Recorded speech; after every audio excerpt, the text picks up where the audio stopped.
This is JT Energy, and I want to thank you for listening to the Slam Fam Wrestling Network. Enjoy the listen. Welcome to the family.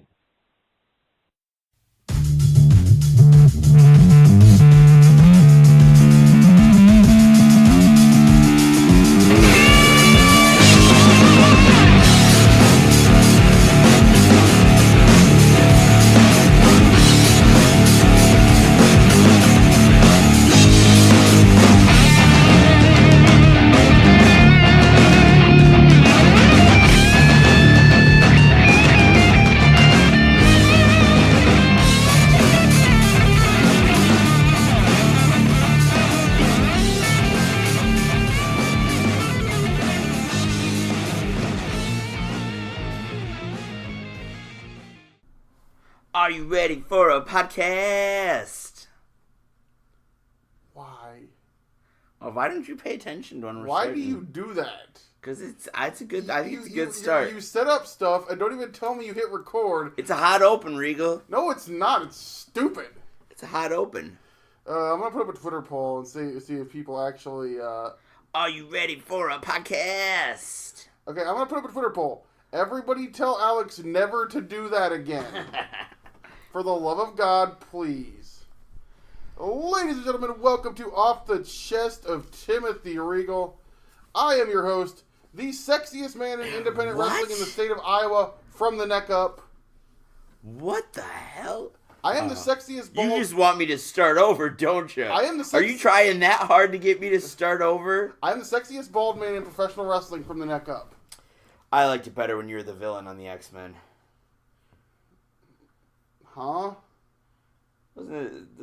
Who's the bald guy in the white suit? The Kingpin, I think is who you are referring, and he was a villain in Daredevil and Spider-Man. I don't ever remember the Kingpin being in the X-Men. Well, just because you don't remember it doesn't mean it didn't happen. I've watched a lot. I've read comic books and watched a lot more animated Marvel than you ever have. I guarantee that. You're thinking of the Spider-Man animated series. Kingpin was on that a lot. Oh. Why wasn't Kingpin ever in any of the movies? He was in a horrible movie with Ben Affleck as Daredevil, played by the late, great Michael Clark Duncan. But Vincent D'Onofrio, way better. Disco Inferno? No, Vincent D'Onofrio. Oh. He was in Men in Black. He was on Law & Order Criminal Intent. I love it when you think. Wait, was he the detective on Law & Order? Yes. I liked him. So, hey, ladies and gentlemen, it's a rarity. We actually made a pop culture reference that Alex McCarthy understands. Woo! Alex, what the hell's going on? We're watching the replay of the AAW show from Tejas. AAW on Twitch last night, coming live from Austin, Texas, man. I mean, big up to, what the fuck is happening? Big up to Danny Daniels and the crew up at AAW. Guys, it doesn't work like that. It doesn't work like that. We're watching, you're doing it wrong. Extra talented Ricky Starks and Aaron Solo against the besties in the world, and we got it on mute, and all I can tell is that there's some comic shenanigans. I am not really fully aware of what's happening right now, but no, it looks like they had a really good crowd. Danny was very very upbeat in his Twitter. I of course checked that out this morning. Looks like the show was pretty good from what I've seen on the Twitter machine from the fans' feedback. Hopefully AAW will be heading back to Texas again soon. I mean, that's a big expansion for them, especially a market like Austin, which has proven in the past that it can draw for independent wrestling. Unfortunately, previous attempts at running the town, the people didn't. Who ran Austin? Let's just say it was under a big top. I thought they were in Dallas. No, they were in Austin. Are you sure? Yes. Why did I think they were in Dallas? I don't know. No, they were in Austin, Texas. Okay. They had good shows, though. They had good shows, but I don't think they knew how to run an independent wrestling company very well. But no, it looks like it was a good night. I'm still holding out hope that they will find another venue in the Illinois Valley region. Yeah. Because it looks like we've only got a couple more shows in the LaSalle area. Maybe they'll bring back AAW Iowa. Well, where in Iowa could they go? They can't come here and they can't go to Des Moines. Why can't they come here? Maybe Danny will want to run Cedar Rapids. Why can't they come here? Because we're here. So? How many fucking promotions are there in Chicago? A lot, but okay. Well, we can all, I don't know, share the wealth. That's an interesting opinion. If you're a promoter, are you okay if another promotion comes into your town? To me, if you're running something different enough, like, you're appealing to a different audience. See, I don't know if I would feel okay with that, because I don't know if honestly, I'm not gonna. I love every single member of the Quad City Independent Wrestling fan base, and I love every single person who buys a ticket to an SCW Pro show more than anything in the world, because they allow me to do the thing I love the most in this world. But I'm gonna say this, as a whole, I don't think the Quad City wrestling community is big enough for two companies. Okay. And I'll say it this way. As we know, and we've covered it on this podcast, it did happen once before, and it didn't go well. Sure. There were two companies at one point that were both putting on good shows. There was guys on, you had guys like Kyle O'Reilly and Davey Richards appearing on both company shows, and neither company could draw overly well because they were splitting the market. Were they running the same nights? They were running the. We weren't. They never ran the same nights. Well, actually, they did one time, and it the first night actually, and it was pretty much a disaster on both sides. Both companies ran outdoor shows and it rained. So if that wasn't a foretelling of how that was going to go in general, but no, neither company. AAW drew a couple of shows that drew pretty well, but pretty well for the size of the venue they were running. Where did AAW Iowa run? Okay, so I'm gonna talk about this. I was not directly involved with AAW as we've covered again. We've covered this on the podcast, right? Yeah, I think so. That I was not directly involved in AAW. I was never involved in AAW Iowa. I was involved in the other promotion, Pro Wrestling Next. AAW primarily ran their shows out of a church. I don't remember the name of it. It is on Northwest Boulevard, just past North Park Mall. Okay. And they ran it in. There's a rec center, like a small gym at the church, and they ran their shows there. One of the biggest problems for AAW was they were running these shows in this church. Yeah. So they had to be completely G-rated professional wrestling shows. And that is not AAW's brand, especially back then. Sure. They to put this in perspective, and I think that we may have talked about this in the interview, they couldn't even call Crotch. They had to call Crotch Matt Mayday. Interesting. They would not allow a wrestler to be named Crotch. So, and those shows had some great matches. I went to a few of those shows. They had Davey Richards versus Tyler Black. They had, I want to say, a tag team title. The tag team titles actually changed hands. They were, I want to say it was OI4K versus Team DIFH / Age of the Fall, Jimmy Jacobs and Tyler Black. Yeah.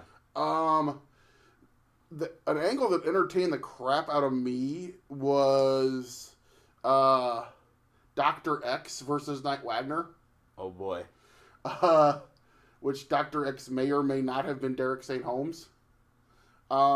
We actually saw the AAW debut of Scarlett Bordeaux. Really? Oh yeah.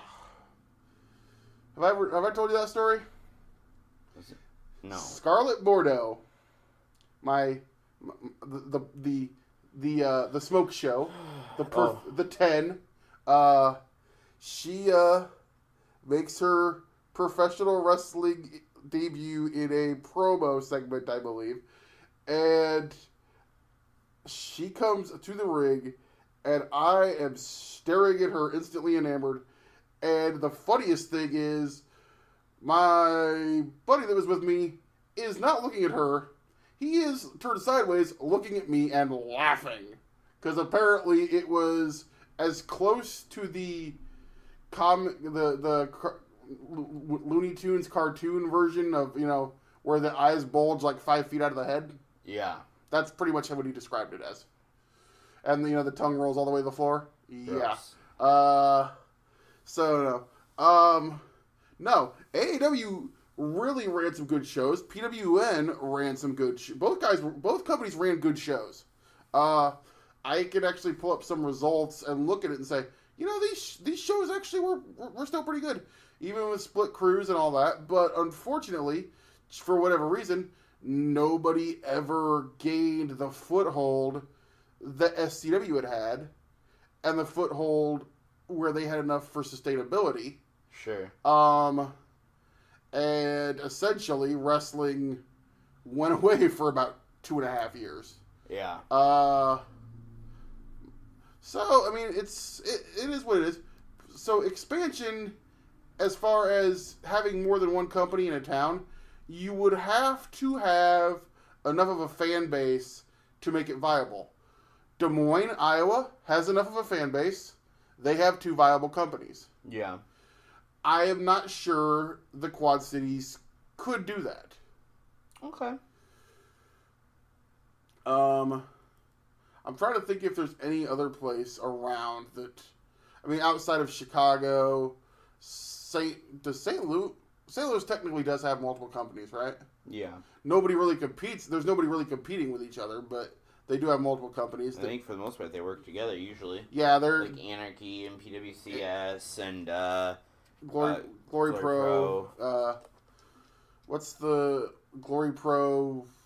There's a Resurgence.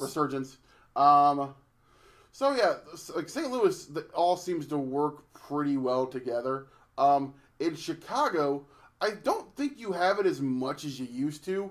When I started in independent wrestling, Chicago was really cutthroat. A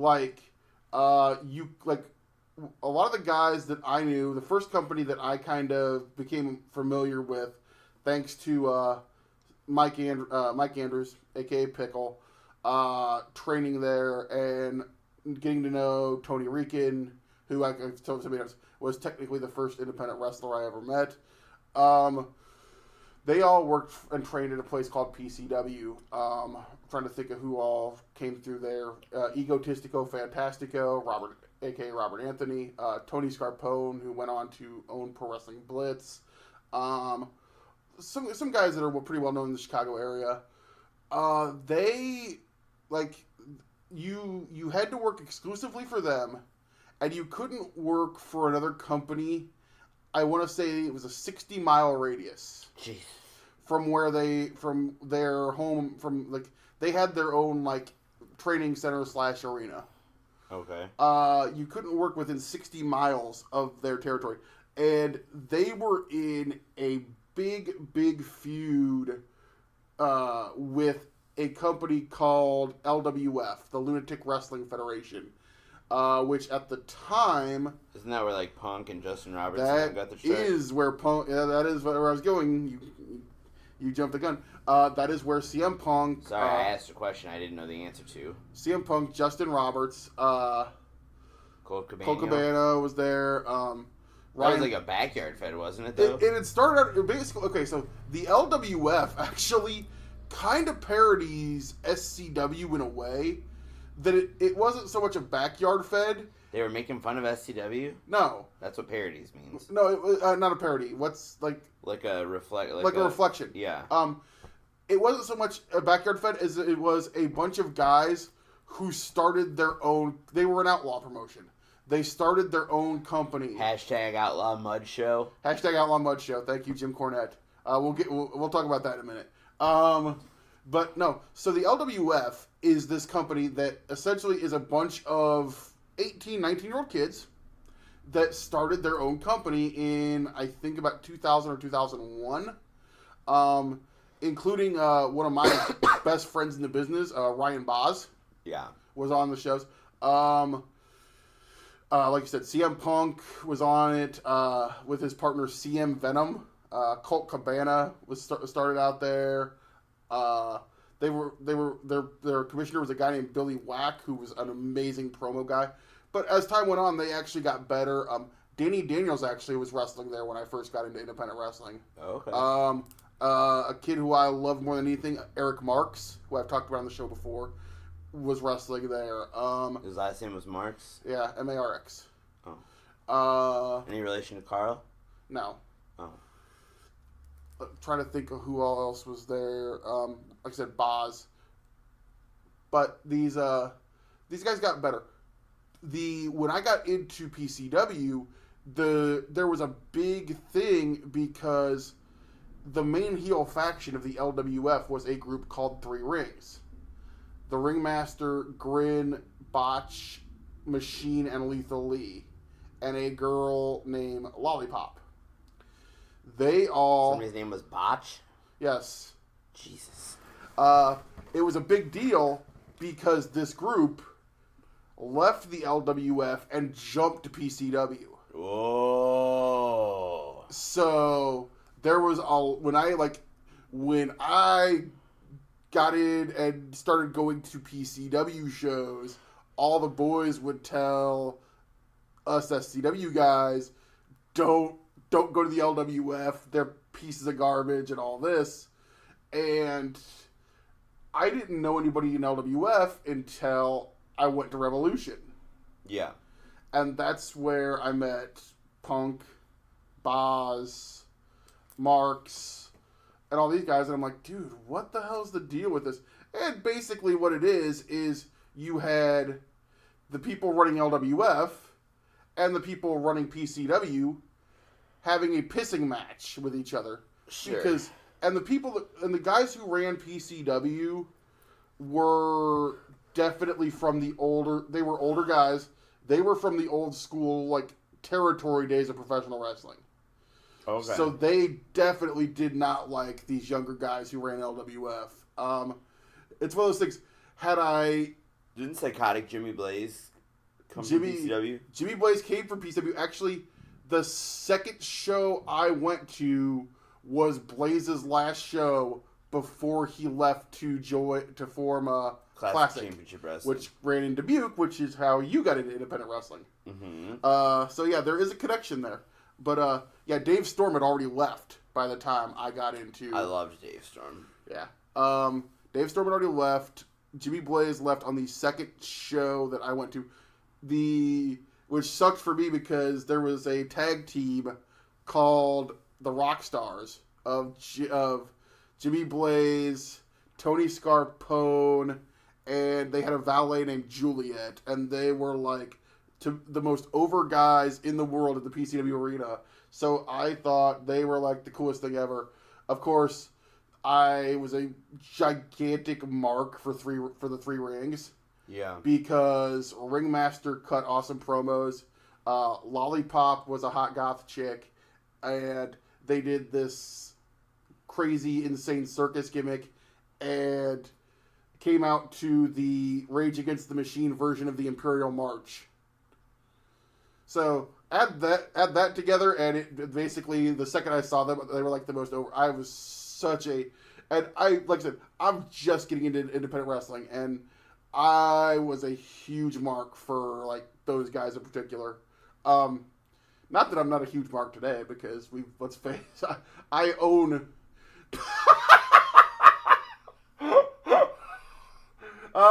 Rich Swan just slipped. That's why I'm laughing.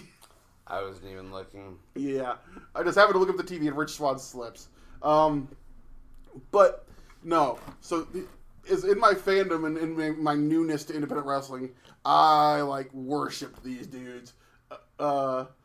Unfortunately, due to politics and whatnot, they all kind of flamed out like a year after I started going to shows and getting into independent wrestling. So, unfortunately, the time was short lived. But I still am a huge fan of what that type of gimmick was. And I've always appreciated guys that could do that type of a... trying to think of a modern day equivalent. The Carnies? The Carnies, Chainsaw King. Fuck. That type of a gimmick. Oh, who am I thinking of? It's the two guys and the Randy West is one of them. Oh, Bomb Shelter. Yes, thank you. Great gimmick. Yes. But yeah, I've always loved that type of gimmick. Especially, keep in mind this was 2003, so I'm still, I'm wearing Dickies and listening to Limp Bizkit and God. I look up 2003 shitty new metal band fans, and there's probably a picture of me. But no, so yeah, no, it's one of those funny things of early independent wrestling, my earliest days in independent wrestling, where we just kind of like I was going to shows, and while we were still kind of getting SCW up and going. But yeah, it wasn't until I went to Revolution that I realized that, wait a minute, there's so this is less than 160 miles, so all these guys in this fed can get together. And it was funny because they all got along, and I'm like, so that's kind of where I figured out, okay, so it's not the actual companies that fight, it's the guys who own the companies that fight. Right. But yeah, then thankfully the Revolution, I want to say it was Brian Shirley and Stu Early introduced me to a guy from the LWF named Ryan Boz, and instantly through him, kind of just talking to him, and then all of a sudden, and this is why I want to tell the story. All of a sudden, I see these two guys who wore high and tie shirts the first couple of 3 or 4 shows I went to. They show up in these shirts that say "Boz Rules," and I started talking to these guys, and sure enough, the two guys that I'm talking about are Matt and Doug Ritter. So through my association with independent wrestling, I basically met 2 of my best friends that I... So did you know Matt and Doug before... I'm sorry. Did you know Matt and... Yeah, that's what I meant to say. Did you know Matt and Doug before they started No Limits? I met them at Revolution. The crazy... it's one of those Okay, had they started No Limits yet is my question. No. Okay. They were still just fans at the time. The crazy thing is... Well, because they became part owners of Revolution. We talked about that when Doug was on the show. That series. That's been over a year ago. I know, you kind of forget things. But, no, and the funny thing is, as we talked about on that show, if anybody remembers, which I'm sure nobody does, me and Douglas because Doug used to manage the movie theater, so I didn't even make the connection that I'd known Doug, essentially, I didn't know him, but I knew who he was, and I interacted with him for years. Yeah. Whether it be, and I'd seen him at concerts. We'd been at the same concerts. We'd been at, the same shows. And yeah, he even sold me movie tickets. But not until we got into going to independent wrestling did we become friends. So yeah, no, it's funny that the story just came up, but yeah, that's how independent wrestling starts. How did we even get there? Damn, that was a long story. But should we talk about Outlaw Mud shows? You want to talk about Outlaw Mud shows, or do you want to talk about WWE Blood Money? We'll save the Blood Money for the next topic. All right. What are you going to talk about? Outlaw Mud shows? Hashtag Outlaw Mud shows. OutlawMudShow.com. For those of you who... Did we talk about this a little bit last week? Did we? I don't remember. I don't think we did. Because it wasn't on the... I don't think it had... No, it broke the day after we recorded. Did it? Okay. Yeah. So, for those of you who were unaware... a guy who I very much respect and admire. Chuck Taylor. Well, besides him. No. Mary Crave. Well, besides him. And besides Seth Rollins. Mr. James E. Cornette, who has been rather outspoken on social media and on his podcast. No! That he does not very much like the new school of professional wrestling. And he does not like hand grenade spots. And Dick Stuff, and Joey Janela.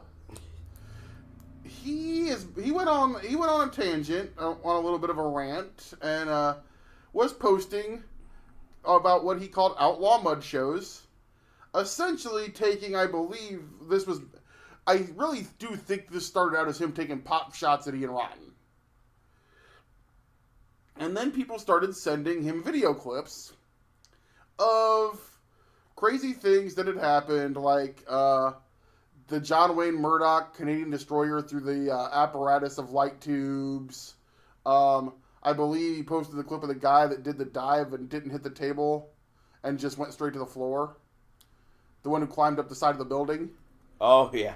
But then, all of a sudden, I see a tweet, and this is how I found it, a tweet from our good friend Merrick Brave, saying something to the effect, to a person on Twitter of, you're going to be really upset when you see who the guy on the left, we realize who the guy on the right is. So I'm like, wonder what he's talking about. So I click on this, and it's a comment made by a random Twitter wrestling fan to a post from Jim Cornette talking about the clip of Merrick Brave unfortunately going for a shooting star, was going to shooting star press Chuck Taylor, who was on a table, but the table was too close to the ring, and because it was on the outside, the table was on the outside, the table was too close to the ring. Merrick still goes for the shooting star press, and instead of going outward, just jumps straight up and comes straight back down, and lands on the top turnbuckle. Yep. Thankfully, comes out of this unhurt. If he'd have been a few more inches to the right, he probably would have crushed his ribs against the ring post and possibly could have died. Yeah. Thankfully, he lands on the actual turnbuckle in between the ropes in the ring. And then falls through the tables because Chuck moves. So, the essentialness of this is Cornette basically using this and calling it Outlaw Mud Show garbage and blah, blah, blah. Not realizing that in this clip are three very successful people in the world of professional wrestling. Merrick Brave, who runs one of the most prestigious wrestling schools in the country. Chuck Taylor, who is a New Japan and Ring of Honor regular. A former PWG and Bola winner and champion. And, of course, the best wrestler on the fucking planet, Seth Rollins. So, people, of course, bring this up to him. And so, I do occasionally listen to a podcast called The Jim Cornette Experience. You listen to the drive-by? The drive-thru is a lot of fun. The drive-thru is where people send him questions. Yeah. Oh, it's not called the drive-by? No, it's called the drive-thru. Oh, that makes more sense. It looks like a Wendy's sign. Yeah, yeah. Double cheese, double onion. Jim Cornette. Jim Cornette loves fucking Wendy's. I love Wendy's. I love Wendy's. Can't have Wendy's anymore. It sucks. Yeah. I'll tell you that story in a minute. But I want to stay on topic.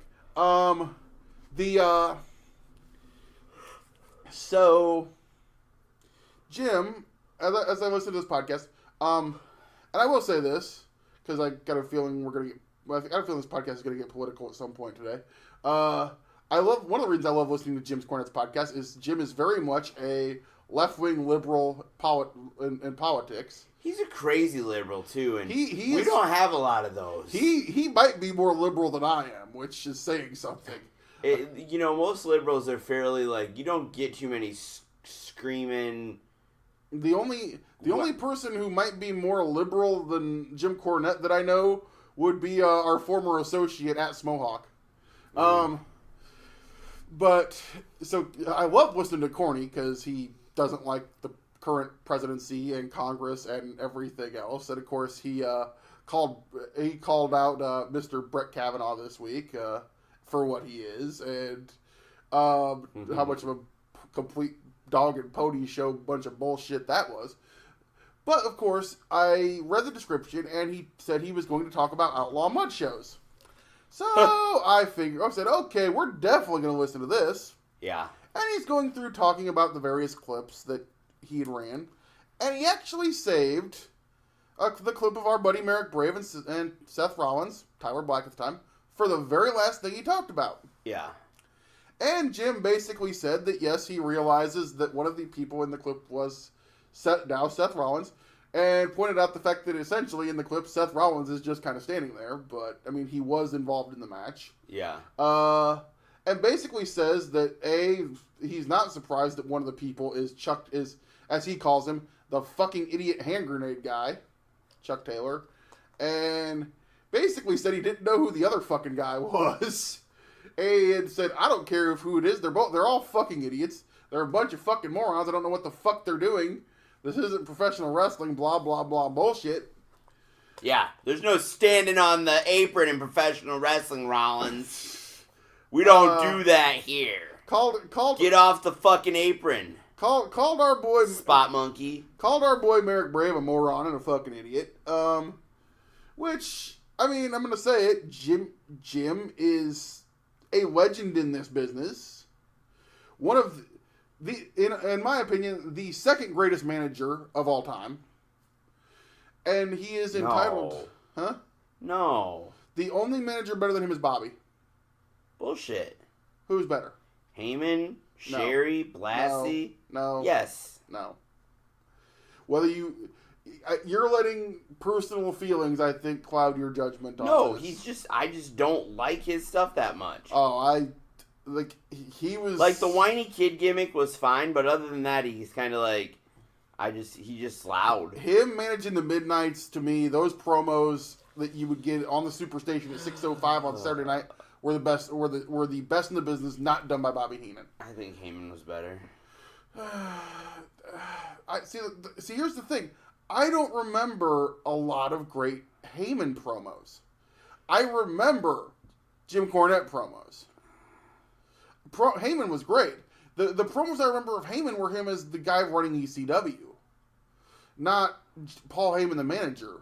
Like, I'm sure there were great promos for the Dangerous Alliance.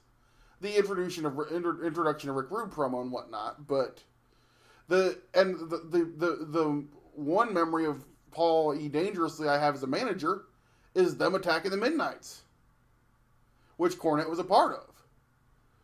And if you haven't seen that angle, good Lord, go look that up on the network. It's probably one of it's the way they shot that angle in the state. And I think it might have been one of the last shows they did at Techwood Drive. They were Techwood, I think, for a few more months because I think it was right after that angle that they left Techwood. But to get back on point, Jim Cornette, who he's a legend, he's entitled to his opinion. Obviously, he is one of the guys who comes from Southern wrestling, as he likes to say, wrestling the way it was and the way it ought to be and the way you like it. I believe that was actually the tagline for Smoky Mountain Wrestling, which I fucking love. Smoky Mountain Wrestling with the Ninja Turtle. Did they have a Ninja Turtle in Smoky Mountain? Yes. They had all kinds of weird fucking shit in Smoky Mountain. Yeah, but hey, that was wrestling. Hey, we got Unabomb versus The Undertaker. Christmas Creation. That was USWA. Oh. That was your boys.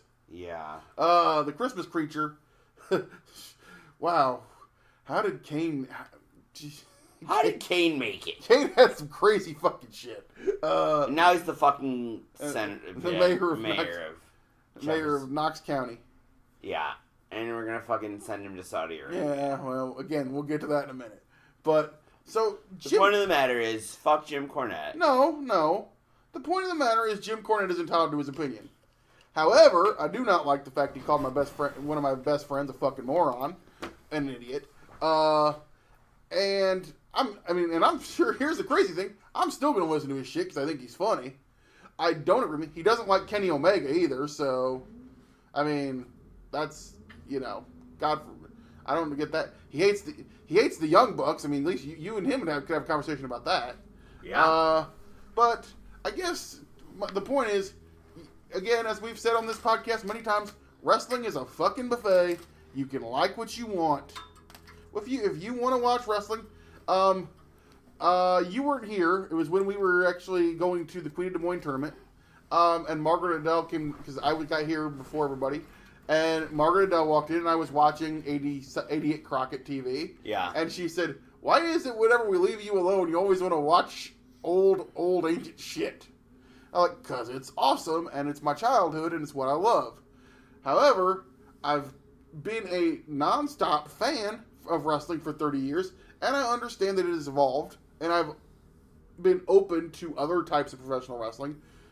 Can I go back and watch 88 Crockett? can I go back and watch 1981 Mid-South Territory or World Class Championship Wrestling? Yes! And I love it and respect it for what it was. But if you're one of those fans, and he literally has a thing, Jim Cornette literally has a thing called the Cult of Cornette, where he basically, it's people who follow everything that he says, and Stooges who say, you tell them, Jimmy, you tell them about how wrestling is terrible now, and how it should have been, and how it should have been, and all this bullshit. Okay. My question is, this is my question for Jim Cornette. How's Homeboy not died of a heart attack yet? He gets more angry about shit that doesn't really affect him in his real life at all. Homeboy gets his heart rate all worked up over shit that does not affect him at all. He can fucking go to the hillbilly conventions and get paid probably good money to get his picture taken with all these idiots that are like, the Midnight Express was the last good thing in wrestling, and he can make his money, and he doesn't have to watch the current shit. The fact that he fucking wants to put himself through this, he's just self-inflicting. It's really like somebody needs to check on Jimmy because he just does this stuff to torture himself. I'll tell you this much, and this is where I don't get it. This is where he's kind of shooting himself in the foot. If he was a little bit more giving and a little bit more open to new ideas, Jim Cornette basically was offered a spot at StarCast and abstained because he did not want to make money off of the Young Bucks and Kenny Omega.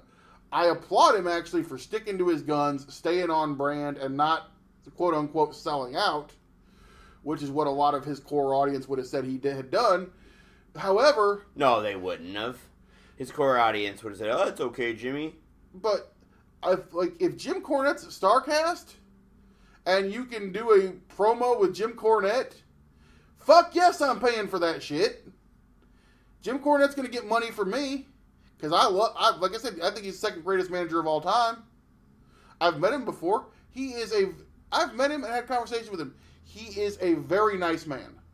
He was wonderful to talk to. Because you didn't tell him you were involved with the Outlaw Mud shows. Did you? No. You know who I tell all the time that Jim Cornette, I just literally walk up to one person we know, almost every wrestling show we're at, and say, just so you know, Jim Cornette hates everything about you. Do you want to know who that is? Sage Kanan? No. JP Finger. Oh, God. Woody, though? Oh, the figure four leg spot? Oh, yeah. Especially when referee Larry Lemon showed JP Finger how to apply the figure four leg lock. That was funny. That was hilarious. But if Jim Cornette saw that shit, he would have fucking lost. He would have blown a gasket. Probably right. Yes, but also, apparently he's going to start selling Outlaw Mud Show T-shirts. I think seriously, we got to get one of those for Merrick Brave for Christmas. I'm not buying Merrick Brave a Christmas present. I seriously think we need to get one of those for Merrick Brave. You can. But, I'm not fucking... Essentially, I will close this topic the same way Jim Cornette closes all of his podcasts. Thank you, fuck you, bye. Jimmy, I love you. I respect you. But your opinion is wrong. Now we're talking about blood money. Oh, do we have to? You said you wanted to. Yeah, I do. Oh, I was going to tell you, as I was got topic about Wendy's. I was at the mall today. Yeah. And I realized what my life has now become. What? You walk by the pizza place in the food court. Yeah. And you take a real big deep breath and hold it in. Yeah.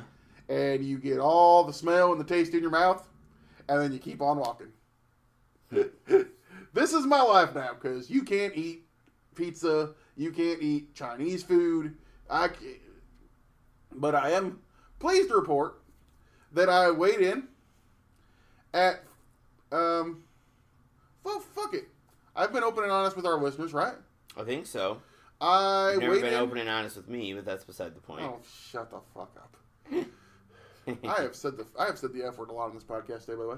Sorry about that. I know some people get a little irritated at me sometimes, but I can't help it. The person that gets irritated about that doesn't listen to the show. Well, that's true.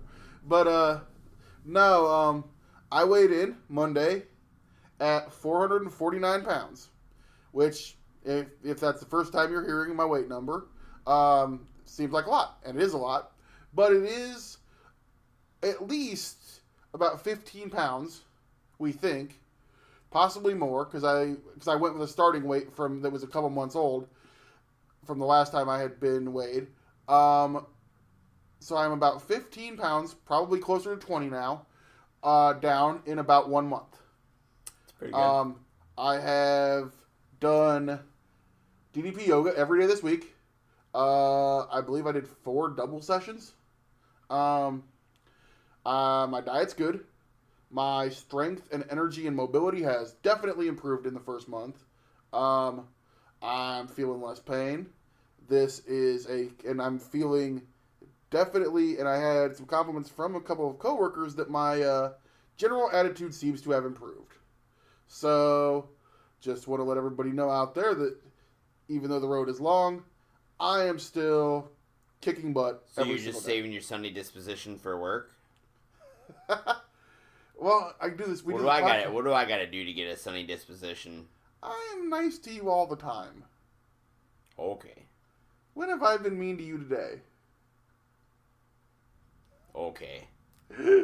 You are so full of it right now. I have done nothing to you today. Okay. Yesterday, maybe. What was yesterday? I don't know. Oh. I don't remember. We didn't talk yesterday. No, we didn't. Damn, that's first.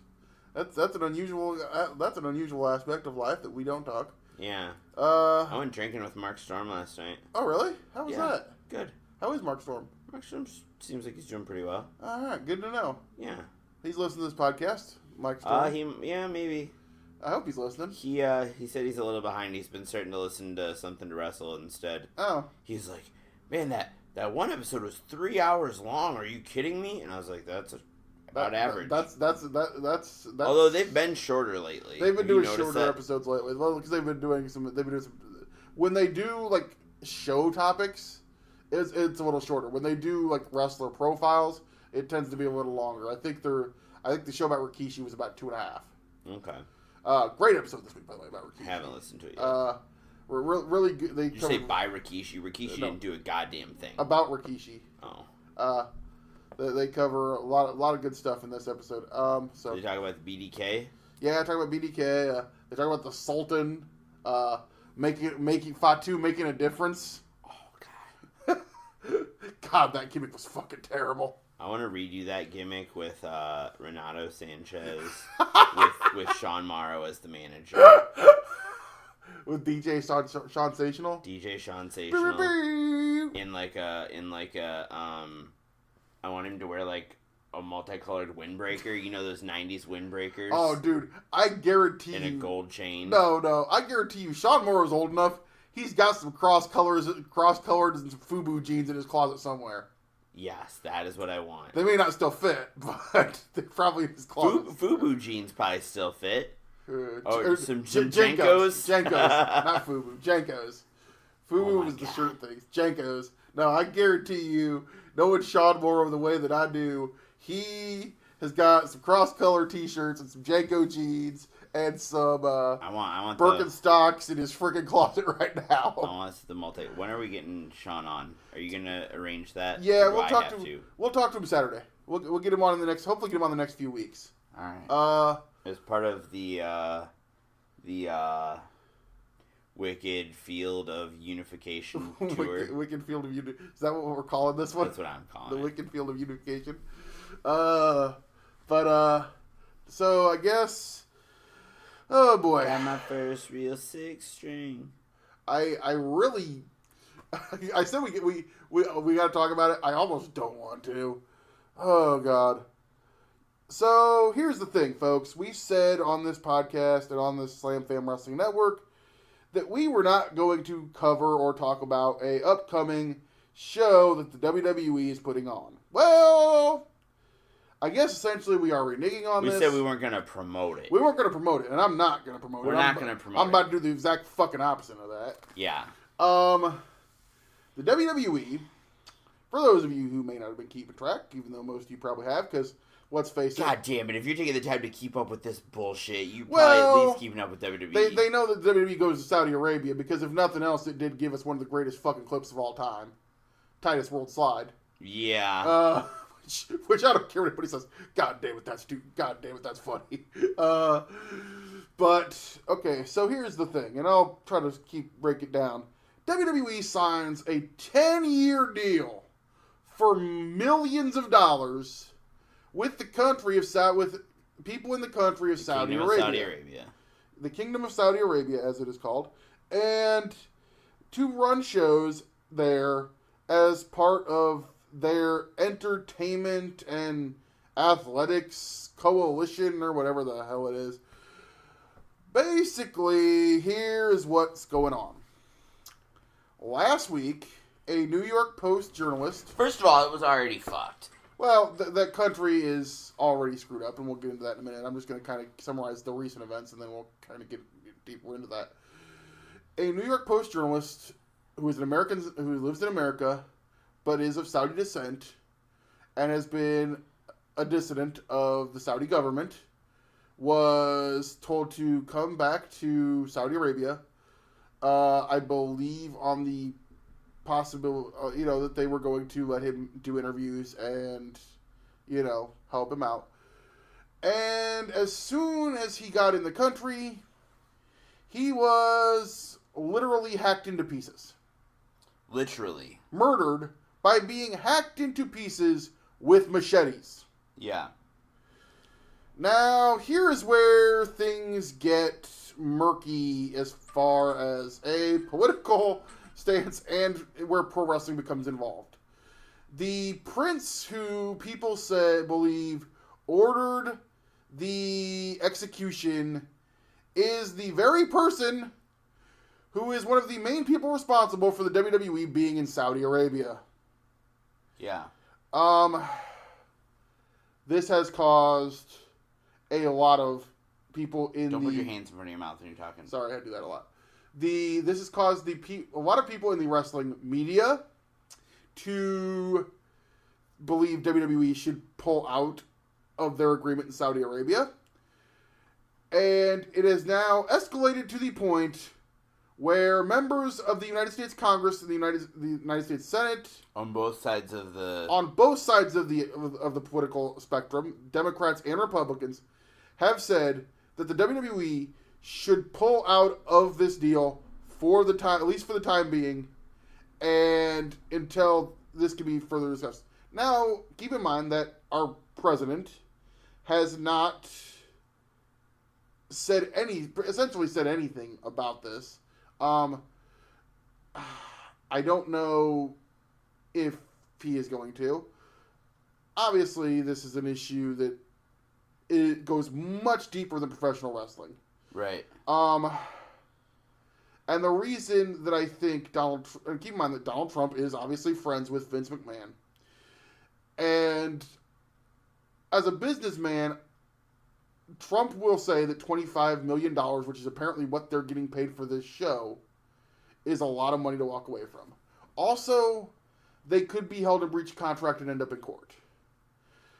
Yeah. But at this point, you have to ask yourself, this is already a country that funds terrorists, funds political lobbyists in our own country, treats women like absolute dog shit.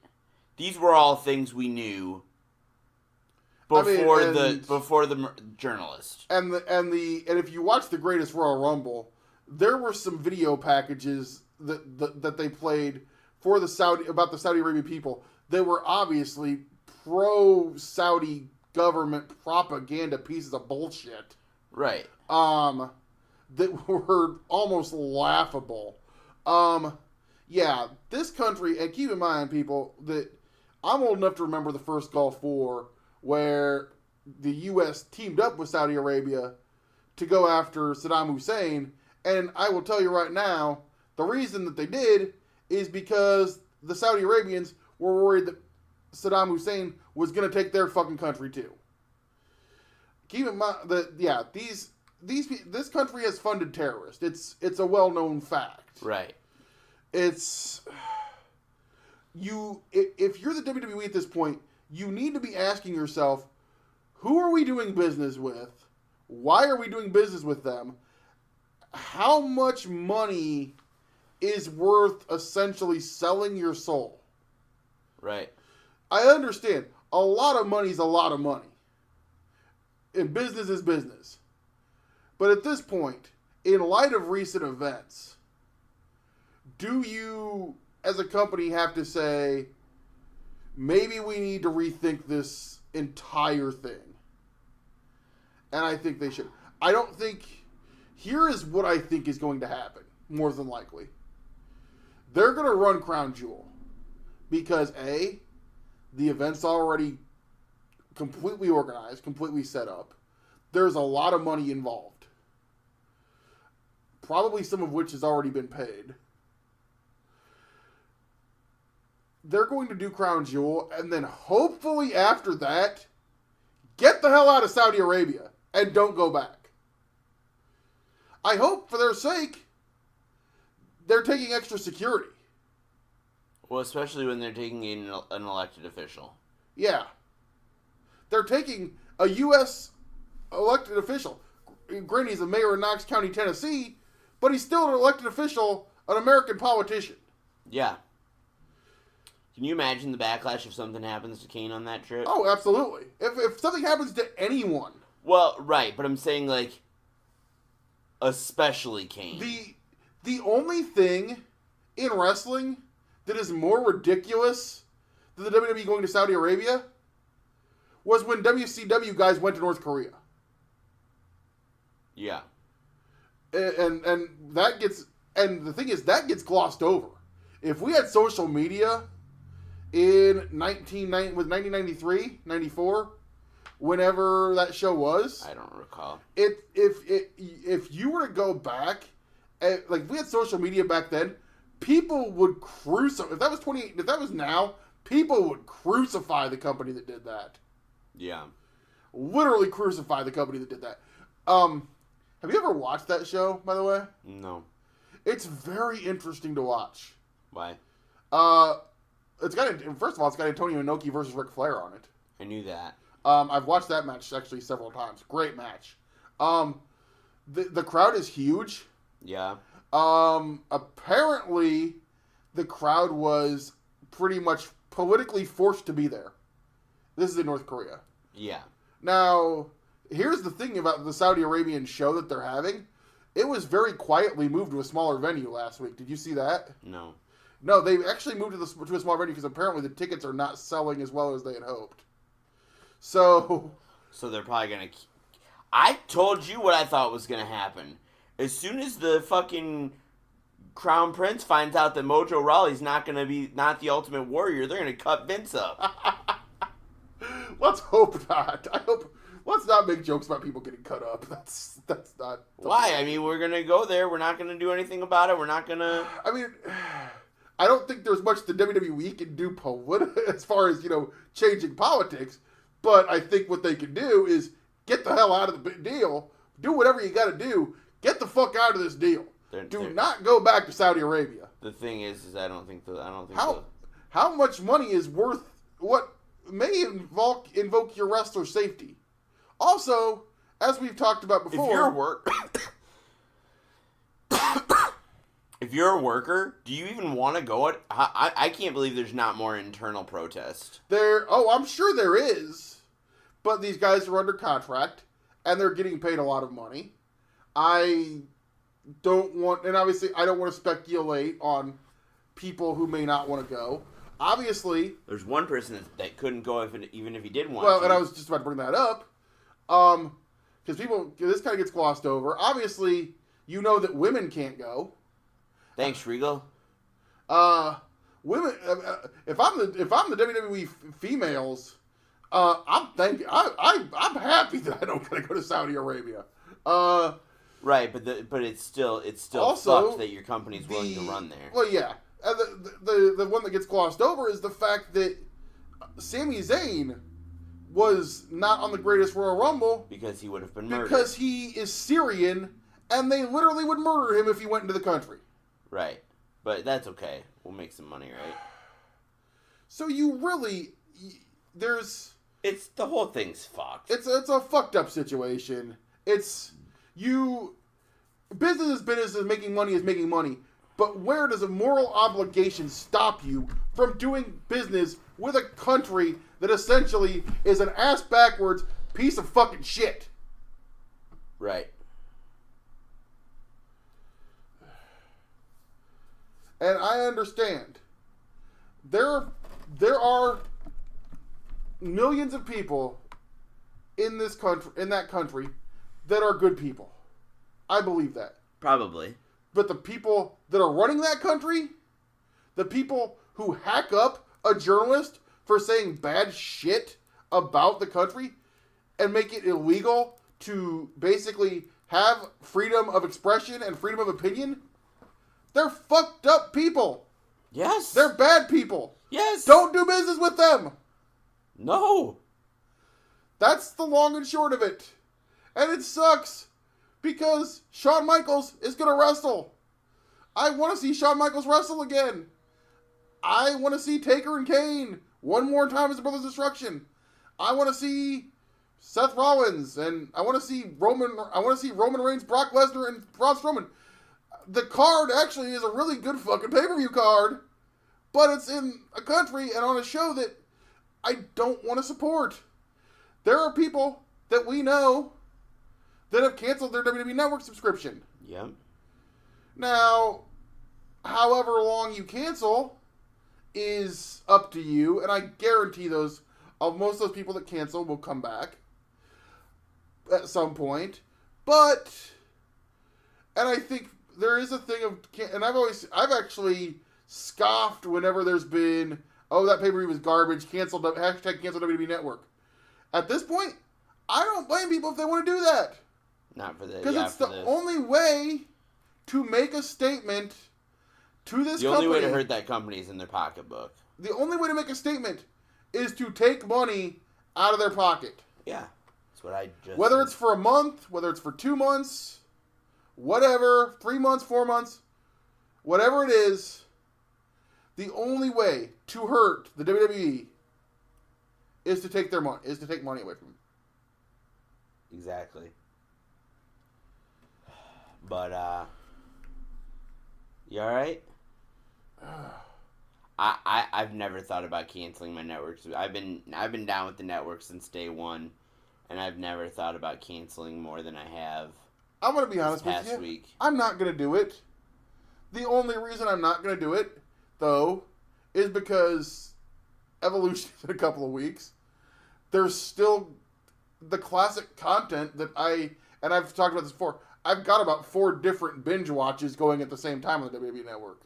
ECW, Crockett, Mid-South, and Primetime Wrestling, all at the same time. And I just go back and forth between them. What fucking kills me is the people in our ringside chat group that'll be like, oh, how much you want to bet these people that are saying cancel the network are going to keep watching Raw and SmackDown? I'm sorry.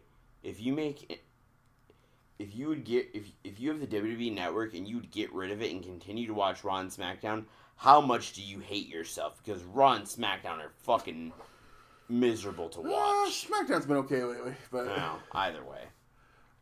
I've hit the point. We've talked about this on the show. I've hit the point in my wrestling fandom. I'm not watching main roster WWE television week for week. I watched Raw this week. I hated it a long time ago. I watched Raw this week. I have not watched SmackDown. Yeah. I will watch SmackDown next week. Yeah. Because Rey Mysterio is going to wrestle Shinsuke Nakamura. Yeah. And I hope that match is as amazing as I have pictured it in my head. But it's main roster Nakamura, so probably not. They'll probably punch him in the balls. God, I hope not.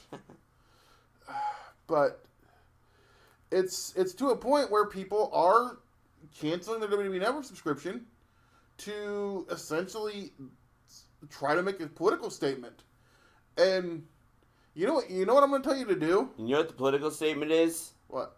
Don't hack up journalists. Fuck. Don't be a bass backwards country. Right. That's the political statement. I mean, don't take money from a terrorist regime. Don't do business with a bass backwards country that essentially borderlines on it being a terrorist regime. You know what you should do if you are canceling WWE Network? Go give your money to high spots. High spots or Powerbomb.tv or Ring of Honor. Ring of Honor's owners are kind of. They're not the. We've discussed that. Yeah. I know you're not necessarily the biggest fans of Sinclair Media, but the people running Ring of Honor are. Oh yeah, I meant Sinclair. Let the record show I meant Sinclair, not the people actually. Sinclair, Ring of Honor, for those who don't know, is owned by a bigger media company. Or hell, go give it to the Global Wrestling Network. Go watch it. If you haven't watched it, go watch some Impact. Yeah, they got a pay-per-view coming up Sunday. Gonna be a great show. It'll already have been happened by the time this drops. Yeah, we're recording on the weekend. It hasn't happened. It's in about 24 hours from now, and it's gonna be a hell of a show. But yeah, or just go to an extra indie show. Yeah, hell, take that $10 a month. Go buy a ticket. Go. Take that. Put that in your gas tank. Drive up to Des Moines in a few weeks. Go to 3XW, or if you're a Quad City SCW fans listening to this and you don't normally make the trip to Dubuque, come up to Dubuque with us in a couple weeks. Come to Iowa City. Come to Iowa City. See Pat Anger, Iowa Hawkeye Hall of Famer. Gonna be there. I don't know. I mean, there's some stuff going down there, man. But yeah, come out to Walcott. Buy a Black and Brave T-shirt. Yeah, if you're gonna do it. You know, give your money to good people. There are plenty of good people in wrestling that you can give your money to. Walk down that SCW merch table, be it, a guy like Latin Thunder, a guy like Steve Manders, Shane Bender. Buy a 7-star Mind Academy pin at 3XW. Come buy an SCW lapel pin. Have you seen those? Yes, they have. Those are nice, man. Shout out to our boy Rocco for putting that together. That's right. But yeah, take that. If you're going to cancel your WWE Network, which I don't blame you if you're going to do it. It's a way to make a political statement. Take that $10 a month. Take that $10. Go and, like I said, come support indie wrestling, man. Yeah, or go to High Spots and buy a T-shirt. Go to High Spots. Or not Pro Wrestling Tees. Go to Pro Wrestling Tees, buy a T-shirt. Yeah. $10 might get you the sleeve of that, but. Well, hey, here's Martin. Wrestling with Unicorns. Support him. Yeah. Just send him $10. Just send us $10. Yes. Yeah, PayPal me $10. We got PayPal. Send me $10 on PayPal. AlexMC7489. Send us $10. Send us $10 to your phone number. We'll give you a call. Shit. Should we do a Patreon? So 2 people can join it? Oh, we should do a Patreon. We could do Mighty Morphin Power Ranger watch-alongs. Would anybody pay for that? How many people do you think we honestly... I don't know. Let's be honest, we've talked about Patreon before. How many people would honestly pay us? Fucking Bruce and Conrad don't need all that extra money. Well, that's true. We could at least, make back, the cost of the microphone that I bought 2 years ago or whatever. Oh, but... Oh, hey, there's that fucking hand grenade guy. Fucking hand grenade guy, Chuck Taylor. And that other guy is something. Oh, all right, Regal. I'm trying to think of a lighter way to end this. You want to end it on a lighter note? Because I want to end it on the... Dude, oh, God. When is this going to be up on High Spots so I can see it? We're seeing a clip right now on TV. For those of you who are unaware, there was a power outage in the city of LaSalle Okay, that's fucking awesome. There was a power outage in the city of LaSalle at the last AAW show, and they literally lit the ring with the camera lights, and people lit up their cell phones. Yes. And the show continued with enough light to still record and still do enough power to still do commentary. Because I'm assuming commentary is done into a laptop that had an independent battery. Yeah. So it looks amazing. The best part of it is in the darkness, DJ Z comes out with his light up suit on, and it's probably the coolest DJ Z entrance ever. There's so much good stuff and great things going on in wrestling right now, and I feel terrible that we have to talk about, and I feel it's a disservice if I don't give it my opinion when something that is just a giant pile of shit happens to happen. Absolutely. Dude, here's something great. Big up to my boy Ace Romero, man. Did you see the big announcement? Yeah, he's going to MLW. Going to MLW, man. MLW, there's a company, and literally MLW, a company you can watch for free. Yes. Every week at 6:05 on Saturday night on their YouTube channel. They're on beIN Sports. If you get that channel, not a lot of people do. Yeah. But because not a lot of people get the channel, at 6:05 on their YouTube channel every Saturday night, they post the week's show for free. So if you haven't yet checked out MLW, go check out MLW. Probably, I think honestly, one of the easiest hours of professional wrestling you can watch. For sure. And some of the best talent. I mean, you've got Sami Callihan, Pentagon and Phoenix, Filthy Tom Lawler, Marco Stunt, the Hart Foundation. Yep. Their roster is just loaded with a who's who of great independent talent, and the show is amazingly done, well done. Shane Strickland. Shane Strickland is a great guy there. A shout out to Tony Schiavone, who in 2018 is calling wrestling better than he had, possibly the best in his career. Yeah. And the show is, like I said, it's an excellent hour-long pro wrestling show that is super easy to watch and super fun. Go check them out for free. So that's a good way to end the show. Regal, there's a special guest here. Is Dusty? Rick? Hey, it's Conrad Thompson, and you're listening to Off the Chest of Timothy Regal. Regal, what's going on, man? Conrad? Yeah? Dude, it's like, what time is it? Hey, bro, it's like 5 o'clock. Yeah. You probably need to get home real fast. Regal, chat me up. Hey, Conrad, you're getting married today. Things to do in Iowa. Well, I'm here for I'm prepping for my honeymoon. There's SCW. SCW Pro? Yeah, there's... At SCW Pro on Twitter? Yeah, there's 3XW. Yeah. There's IPW. Well, I think Megan might want to do some things other than go to wrestling shows. Oh, shit, I got nothing. You can go to the Iowa Wild, go to the Quad City Storm, see some hockey. All right. Yeah, I don't do much outside of wrestling, bro. I'm sorry. There's a great movie theater down the road. They show horror movies? They do. Good, because I ain't scared of shit. Okay, that's good. Yeah. But, hey, bro, don't you think you probably should be... don't you think I'm on enough podcasts? Is that what you're going to say? Well, no, I was going to tell you probably should be getting home.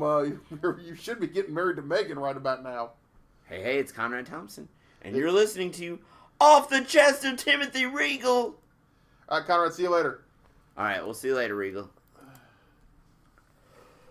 Woo! Rick. Where you're living.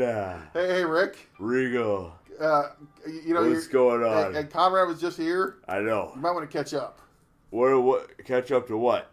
Conrad, he's marrying your daughter. You're marrying my daughter? No, Conrad. You're marrying Ashley? No. You better not touch her. Conrad's... Damn it. Rick. Conrad's marrying Megan. You don't listen to me. Oh, my bad. God. Ow. Hey, Rick. What's that? They asked you to go to Saudi Arabia? No. Apparently. Because you know why? Why? I said I wasn't going without Ashley. Okay. I thought maybe Saudi billionaires must not have watched Crockett. Because, they asked for the Ultimate Warrior and Yokozuna. Yeah, that would have been a great match. Instead, we got Mojo Rawley and Baba Tunde. Baba Tunde? Yeah. Wonder if Baba Tunde is going to be on the show again this time. Think he's going to be in the World Cup? Maybe.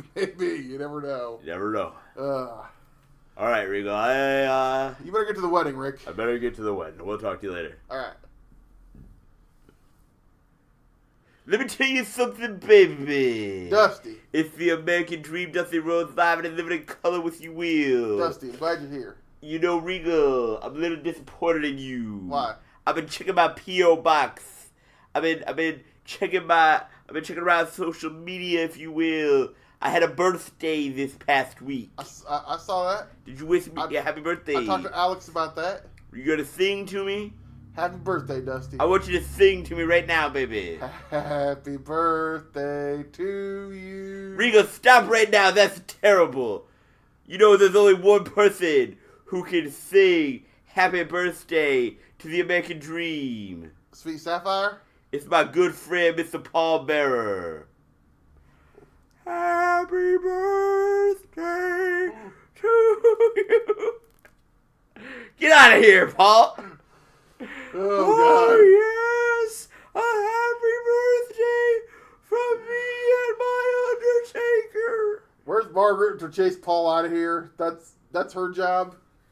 Paul, I can't believe we almost had Paul Bearer singing happy birthday. Oh, God. All right. Dust. Only thing worse than that would have been Paul Heyman. Let me tell you something, baby. All right, I do myself. Happy birthday to me. Happy birthday to the dream. Happy birthday, dear Dusty. Happy birthday to me. What'd you give me, Regal? I got you. It's a book. You got me the book? I got you the book. Oh, good. It's a new book. It's the book. Let's see.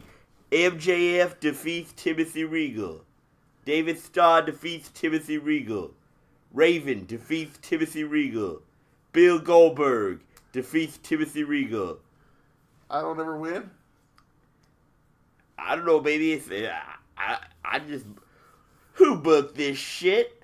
Anyways, all right, baby. You want me to do the plugs, huh? Yeah. Was Margaret on this episode? Nah, she wasn't. She wouldn't. Go ahead and follow that 7-star man, the most brilliant man, the second greatest manager of all time. After me, the American Dream, Dusty Rhodes, because I managed Scott Hall in the NWO, and it was great. Fuck you, Regal. Follow him at OneRealSmartAlex.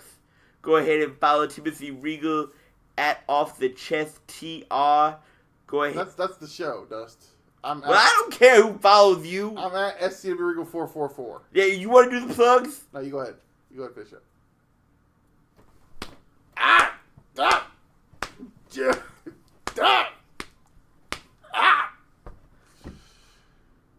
Follow the podcast at Off the Chest TR. Don't follow Timothy Regal. Fuck Timothy Regal. Go ahead and follow the Slam Fan Wrestling Network at Slam Fan Wrestling WREST.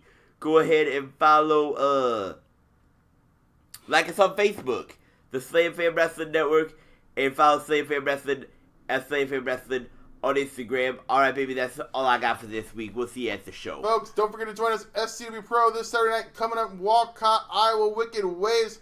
The Walcott debut of Reign Victoria. It's going to be a great show. Everybody come check that out.